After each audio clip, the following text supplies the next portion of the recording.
Hey everybody, welcome to Fat 50 and Running a Marathon.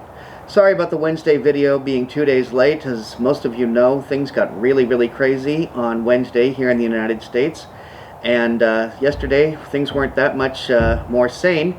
So I'm sorry that today is the day that I finally managed to get the Wednesday video out. I am, however, not sorry that from time to time during this video, you're going to see me glancing down at my notebook. I've got lots of facts and figures in today's video, and I can't commit them all to memory. But as I promised you, I told you I would come up with a video that has some scientific evidence suggesting, and I do stress suggesting, not proving, that micro goals or monthly goals outperform New Year's resolutions.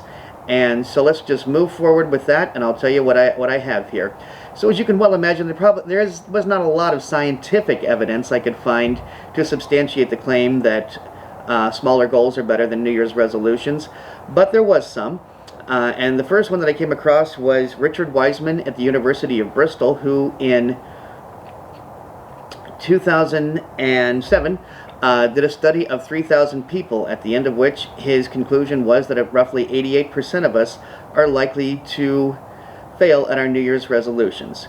Now, New Year's resolutions, as I said, can be rather universal. It seems that pretty much everybody across the world sets New Year's resolutions. They're usually set specifically for January 1st, although not always. And the top 6 categories for New Year's resolutions are health, money, career, self-improvement, family, and love. And health I mentioned at the top of the list because it is the top of the list. Over 43% of men who will set New Year's resolutions will set one in regards to their health. For women, that's over 47%. So almost half of us are setting goals that specifically relate to our health. Kind of makes you wonder about the health of the American people, doesn't it? So, if you're wondering about if there was anything more recent than Richard Wiseman's sample of 3,000 back in 2007 at the University of Bristol, there was. I found a Finder survey, and Finder does a lot of surveys, and the Finder surveys were conducted in September of 2020, with their findings published on December 4th of 2020. So these are fairly recent findings. The sample size was amongst 1,790 adults born between the years of 1928 and 2002.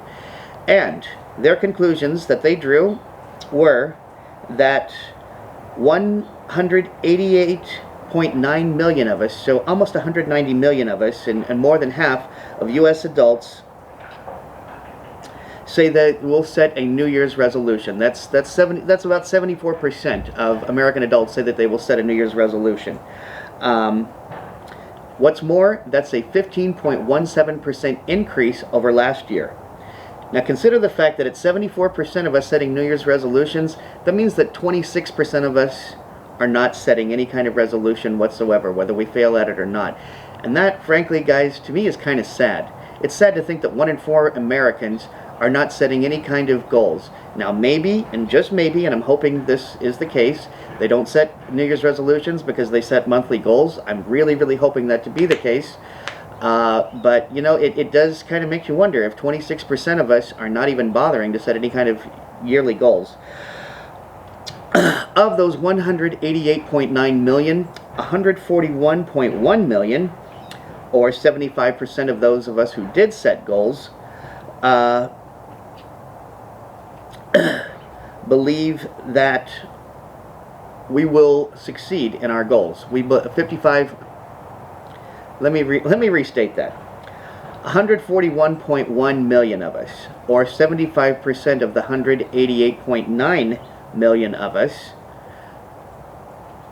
believe that we will succeed in our goals. So there you have it. Now, verywell.com surveyed their 25 million readers about New Year's resolutions. They discovered that 60% of them failed. The number one reason that most of them claimed to have failed was that the goal was too unattainable. Came across an article that was published, or rather updated, in December of 2020 by Better Homes and Gardens. It had these theories as to why New Year's resolutions oftentimes fail. The first of which is, most sound good, but they aren't realistic. And the second is that once a New Year's resolution is broken, it's easy to quit it altogether.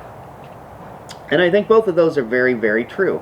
I think it is We usually set huge goals for New Year's resolutions. We set goals like, well, things like, I'm going to lose weight, or I'm going to lose however many pounds. Now, I can tell you from personal experience, now this is not the case for necessarily everybody, but setting a goal weight is honestly kind of, for me, has proven to be very difficult, and in some cases even counterproductive. I have actually set a goal weight of 200 pounds for myself, but we'll just have to see what I look like at 220, we'll have to see what I look like at 200, and whether I want to go any lower. The scale is a very difficult process by which to measure actual goal setting or actual achievements in your weight loss plans. So the real question then is, what exactly is it that's keeping us from achieving these goals? Kelly Caprino at Forbes.com says, consciousness must change before behavior can. And to illustrate that point, she brings up a great quote from Einstein, who said, we cannot solve a problem on the level of consciousness that created it. Doesn't that make sense? I'm not a big fan of a lot of 12-step programs, but I do think one of their great statements is, your best thinking got you here. So if a certain consciousness got you into a problem, you have to change your way of thinking in order to get out of it, especially if it's a life-affirming problem. The second reason Kelly Caprino gives is that usually there's no accountability structure to help sustain change. I don't know about you, but I, for one, am more willing to let myself down than anybody else.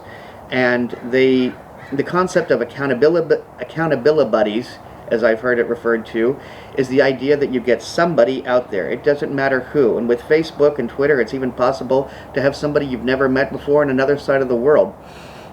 But the idea is you and that person hold each other accountable. That's your job. Your job is to write that person every day and say, hey, did you do today what you said you were going to? If so, how did it turn out? If not, why didn't you? If not, are you planning on doing it soon? So this is the concept of accountability, and without an accountability structure, it's very easy to fall off. The last reason that Kelly Caprino gives for not achieving your New Year's goals is the question, are you scared and completely resistant to achieving goals and you won't allow yourself to? That comes back to self-sabotage. And guys, we're going to have more than one video, I promise you, in the coming years in regards to self-sabotage. I'm guilty of it many, many, many times over. I'm just going to leave it, put a little pin in it for now. Otherwise, like I said, we could have an entire video about that. ExaminedExistence.com asks the question, or suggests, focusing on goals that you can accomplish now rather than a daunting task. And that's what we're actually getting back to. They bring up the example of, if you want to run 100 miles over the course of a year, would you run all 100 miles at the end of the year? Or would you start running a few miles, or even a mile, or even half a mile a day as quickly as you could? That's exactly it. Set micro goals. Set monthly goals. Set goals that you know you can achieve. Okay? Some may say that that's counterproductive, that you're actually supposed to set goals that require effort on your part. I'm not saying don't set a goal that doesn't require effort. I'm saying set a goal that requires effort and something that you can achieve. I, for one, I have set the goal that by my 49th birthday, that's coming up at the end of July, I want to be down to what I believe an acceptable body size. Now, true enough, that's not a very clear goal, and I'm working on trying to get down to what I think that acceptable body size is. But in order to get there, I have set monthly goals along the way. Right now, I've got the goal of maintaining and establishing and coordinating into my schedule an intermittent fasting window of eating only between the hours of noon and 8. Next month, the goal is to stop eating sugar after 6 p.m. That's something else that's very good. That's very important about goals, and that is, if you've had no success stopping something in the past, rather than stopping it altogether, rather than restricting yourself, why not consider the possibility of just bringing it down some?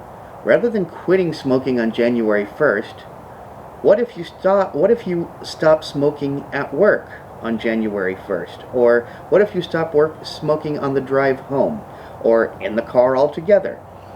This is a way in which to set micro goals that you can attain and achieve, and set time limits for these goals to be achieved, and then you can move forward on to the next. We all like to see success, so when we can cross things off of a list, it's that much more successful. Last piece of advice I'm going to offer in this is something that I thought of myself, and I've been trying to apply in years past, and that is, and don't wait until January 1st to start the goal. Even if you do start the goal on January 1st, lay groundwork to that goal. Figure out exactly how you're going to set that goal. Get that goal going in your mind prior to January 1st if you're going to set a New Year's resolution. And lastly, just because a New Year's resolution doesn't happen on January 1st doesn't mean it can't be of use to you. Let's face it, if you decide to say, as I've mentioned before, quit smoking in September, are you going to tell me, well, no, it wasn't set on January 1st, so it's of no value to me? Hey, quitting smoking anytime is good for you. Accepting the fact that you need to lose weight and doing something about it at any time. It doesn't matter what day of the year or hour of the day it is. If you decide to do something, and you decide to do something about it right then and there, that's what's most important, not setting some sort of arbitrary date as the beginning of it. Focus on a goal, lay the path for the goal, see what minor goals you can accomplish along the way to the goal, and then go after it. So, I really thank you for your time, and remember, only by taking care of ourselves first are we capable of taking care of each other. Let's have a good new year, and let's try and take care of each other. Bye, guys.